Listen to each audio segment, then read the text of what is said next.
So my name's Stephanie Garza. I'm the regional director with For Our Future Florida. I'm here in Hillsborough and Pasco County. And we are here today as Tampa residents. We are workers, and there are veterans here present, there are immigrants present, and folks from working families are here.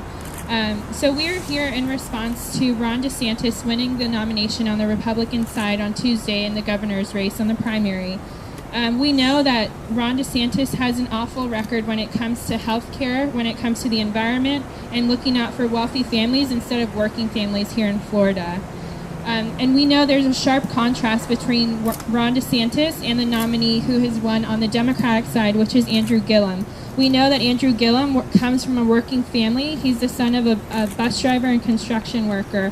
And we know that he's going to fight for working families in Florida. We know he's going to be a voice for public education, for immigrants, for veterans, and for health care. And he's going to fight for Floridians here in Florida. So I'm going to start off the speaking program with Anna Lamb and Pamela Gomez from the Florida Immigrant Coalition. Just to clarify, we're here with Flick Votes, which is the C4 of our organization. Yes, and also we're representing the immigrant community for all this time that we're being in this political rhetoric where attacks are being done to our communities, and we're here to say we're not going to be just hiding. We're going to be out and we're going to be speaking. Even that many of us won't be able to vote, we have people that are representing us. And this rhetoric against immigrants, against minorities, have to stop. DeSantis don't represent our values. He is being attacking already, or Andrew Gillum in less than 24 hours, and we're not gonna let this happen. We already experienced what it's like to have this rhetoric, the results that we're having with this last administration, and we're here to say no more. And also, we need to continue being civically engaged. We need to continue talking about this with our families, with our friends, in our churches, in our neighborhoods. So this is very important, and this is the time when we need to go out and to get involved. We already know the results of a person that has been, attacking us, and this time it won't happen, especially here in Florida, where we know what it's like to be attacked. We know what it's like to be put it down because of this type of people that are in our communities. Yes, and we also wanted to share that it's really shameful. We're looking for leaders, right? We're looking for a governor who's going to stand up for the people of Florida and the diverse communities of Florida, and someone that teaches their toddler to build a wall instead of teaching their kids to build bridges. We can already see what's coming. Nobody is born hating. You have to be taught to hate. And as parts of members of the immigrant community here, we've seen what a rhetoric, an anti-immigrant rhetoric, has done to our communities. The traumas that our children are experiencing. We're seeing the separations of our families because of this rhetoric. And we're also experiencing high rates of hate crime. So we're looking for a leader who understands that words matter, that the impact they have on our lives matter. We're looking for a leader who says, I'm going to stand with working families, regardless of who they are and where they come from. We want a leader who represents our core values of family unity, right? And that's not someone we see in this leader. As we said, we just have to look at that political ad that was posted. When you see someone teaching its toddler that to build a wall, right, instead of building bridges. One last point: the Florida Immigrant Coalition, Flick Votes, has endorsed Andrew Gillum. He was one of the only candidates who came out and spoke to us, and that speaks volumes when nobody has really been reaching to us. He was one of the only ones who understood what were the issues impacting our communities, and our coalition has never endorsed anybody, but we have been outspoken about this race. Next, we're going to have Jerry Green, who's the outreach director with votevets.org.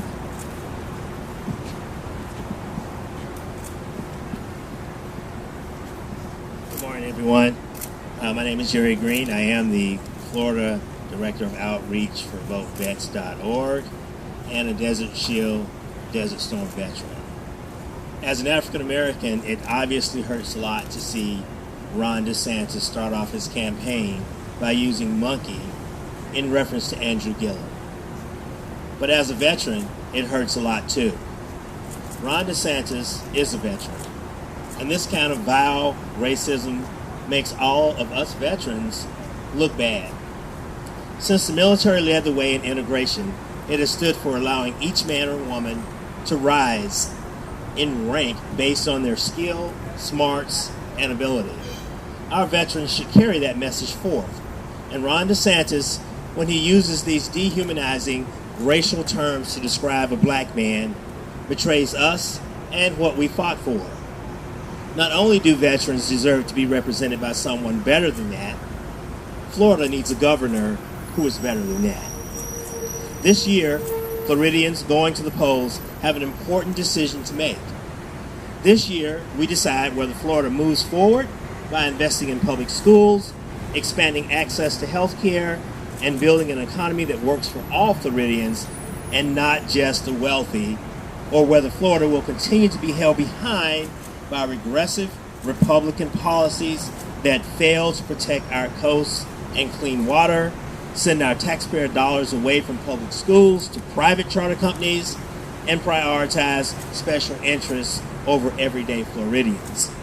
This week, Republicans again nominated the same kind of all-talk politician that has ignored the growing concerns of Florida's working and middle class for the past 20 years. Ron DeSantis has already promised to be a third term of Rick Scott and continue the same policies that have resulted in nearly half of our state qualifying as working poor, meaning they struggle to afford the basic necessities like housing, transportation, and food despite being employed. We're all watching right now what 20 years of one-party Republican rule has led to. A toxic algae crisis that spans coast to coast, underfunded public schools, a growing affordable housing crisis, a statewide lack of mass transit options, and almost half of Florida counties still below pre-recession job levels. Florida can't afford to elect another Republican governor who will spend the next 4 years ignoring these issues while they look out for special interests and campaign donors. In other words, we can't afford a third term of Rick Scott.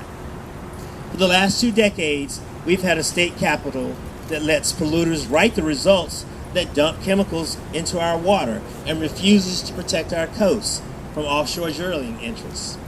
But for the first time, the very first time in 20 years, we have a chance to put someone in the governor's mansion who will protect Florida's environment, especially our clean water.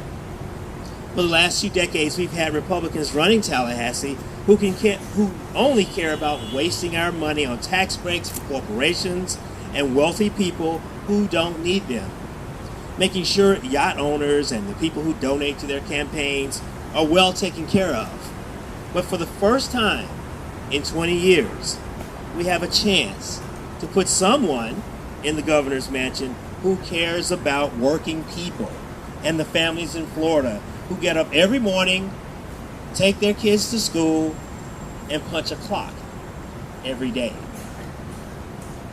For the last 2 decades, we've had a Republican-dominated Tallahassee that has sabotaged health care, refused to expand Medicaid, and left families one unexpected sickness or one hospital visit away from not being able to make ends meet. But for the first time in 20 years, we have a chance.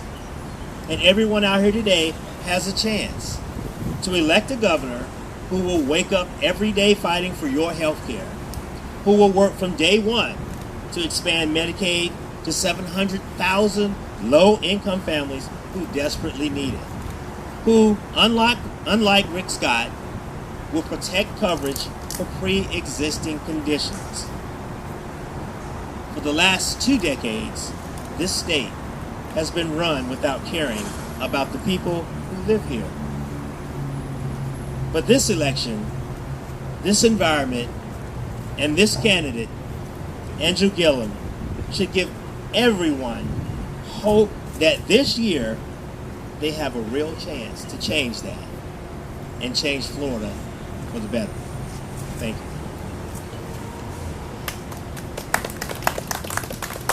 Thank you. Next, we're going to have Darlene Goodfellow, who's the founding member of Indivisible East Hillsborough.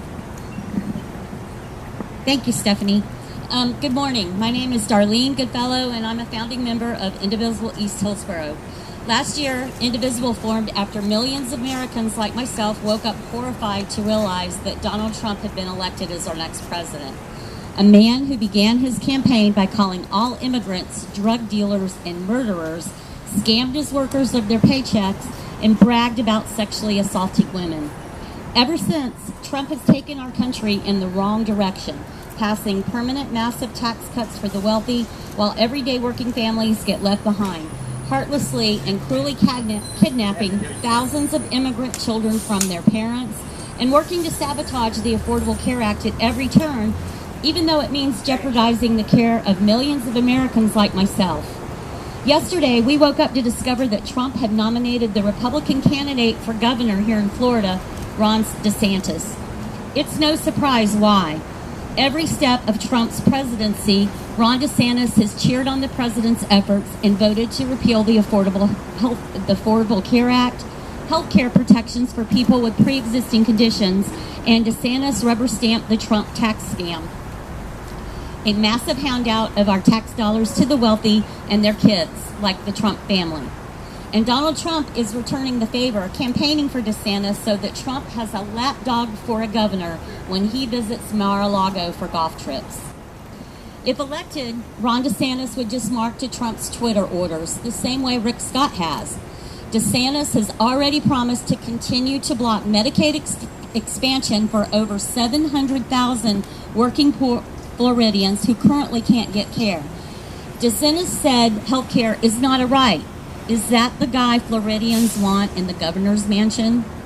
Florida is the largest consumer of Obamacare in the country, with more than 1.7 million Floridians enrolled in the ACA marketplace, 7.8 million Floridians with pre-existing conditions, and more than 4 million Floridians enrolled in Medicaid.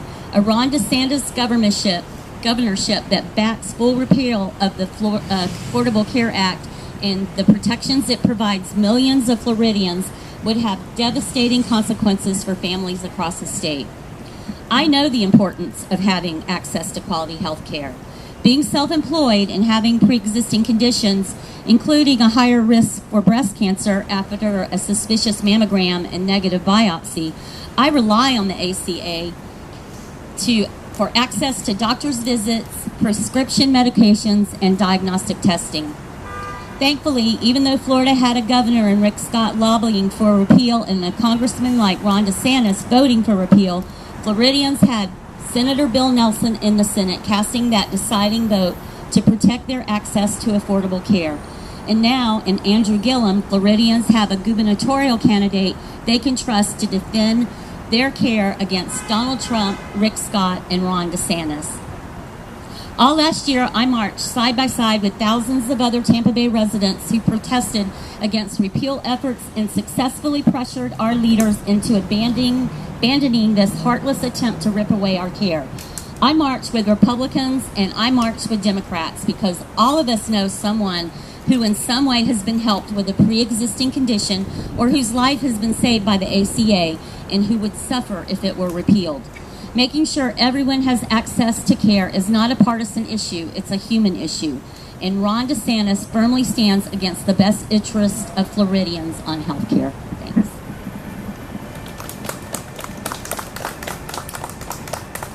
Thank you, Darlene. Next, we're going to have Kent Bailey, who's the group chair of the Tampa Bay Sierra Club. Thank you.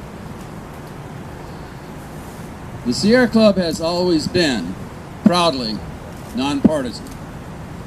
Together, our founder, John Muir, and Republican President Teddy Roosevelt envisioned the National Park Service that we enjoy today. The Sierra Club was proud to support Richard Nixon when he created the Environmental Protection Agency. But sadly, very sadly, the leadership of the Republican Party has turned its back on the environment in a denial of science. 2 days ago, Florida Republicans nominated Ron DeSantis as their governor for candidate, a man who is poised to trump Rick Scott's record of environmental neglect and denial, with policies that will drive Florida deeper into a climate deficit that is pushing red tide and toxic guacamole slime higher and higher onto our southern shores. Based on his record and his rhetoric, should Ron DeSantis become governor of Florida, we can reasonably expect that he will continue Rick Scott's slash and burn campaign against the regulations that once protected Florida's precious natural resources. DeSantis recently said that he wasn't sure that warmer waters are related to red tide, or that if that was the case, human activities were responsible for warmer waters, or even if that were the case, there was anything that the state of Florida could or should do about it. Let me be absolutely clear about this. In spite of $1 million a year campaign funded by big oil to create confusion, denial, and delay on climate action, the science was settled long ago. I, for one, have to question the sanity of anyone who values political expediency above the future of Florida, actually the future of our whole planet. Who in their right mind would think that it is better for Florida to continue a deficit of $58 billion a year? $58 billion a year that goes out of Florida to pay for fossil fuels, when we could eliminate that deficit with solar fuel here in the Sunshine State. Why does Florida continue to be one of only 4 states in the nation where our farmers cannot harvest $1,400 an acre from solar farming like our farmer friends up in Georgia can do? Why would anybody just say no to businesses and landlords that want to turn rooftops into profit centers? Why would anybody deny the value of adding 500,000 new renewable energy jobs to Florida's economy? When you deny science, you deny Florida's economy the greatest economic opportunity of the 21st century. Mr. DeSantis may ignore science, but he cannot deny the fact that year by year by year, the water in Tampa Bay is steadily rising. Just 4.5 inches in just the last 5 years. I say that again. As measured by Dr. Andrew Gillum at the University of Florida, sea level in Tampa Bay recently came up 4.5 inches in just a 5-year period. He may deny his party's responsibility for red tide and green slime, but you cannot deny that the Scott administration gutted water quality monitoring, slashed funding for an algae task force, and cut staffing at the Department of Environmental Protection by half. You cannot deny that Governor Rick Scott blocked the Sugarland deal, which would have sent the water south through the Everglades to be naturally purified, instead of spewing guacamole green slime east to the Indian River and west to Pine Island Sound, where it cost millions and millions of dollars in lost real estate value and lost income to tourism, fishing, and other businesses. And the Republican Party cannot escape responsibility for denying the will of the people who voted 3-1 for the Florida Water and Land Legacy Amendment that would protect Florida's natural heritage. I call on every citizen of this state to make this year, 2018, the year that Florida returned to true principles of conservation. Remove government regulations that are stifling renewable energy in Florida, and use the renewable profits to pay down the climate deficit that threatens the future of our children and our grandchildren. And so, ladies and gentlemen, I stand before you today that say that the best way, the only way to defeat Florida's red tide and green slime is with a blue wave in November. Thank you, Kent. So our final speaker is David White, who's a member of Indivisible Action Tampa Bay. Hi everyone, thanks for being here. My name is David White and I was born a Republican. I voted for John McCain in 2008, but over time I've come to believe a lot differently. I've come to believe that big business should not be writing our environmental policy. I've come to believe that immigrants are just normal, regular people that just want the dignity they deserve. I've come to believe that justice is not always available to everyone in the same way, and often those who need it the most. That's why I got involved with Indivisible Action Tampa Bay. We're a progressive group who's focused not on individual parties or candidates, but on moving forward. I've come to believe that Rick Scott and Ron DeSantis just want to hold us back. Andrew Gillum and Bill Nelson may come from different parts of the party. They may come from different backgrounds, but they're focused on moving Florida forward. You see here today a broad coalition of people who are focused on the future of Florida and not holding us back. That's all that Ron DeSantis and Rick Scott want to do, is to hold Florida back. Thank you so much for coming.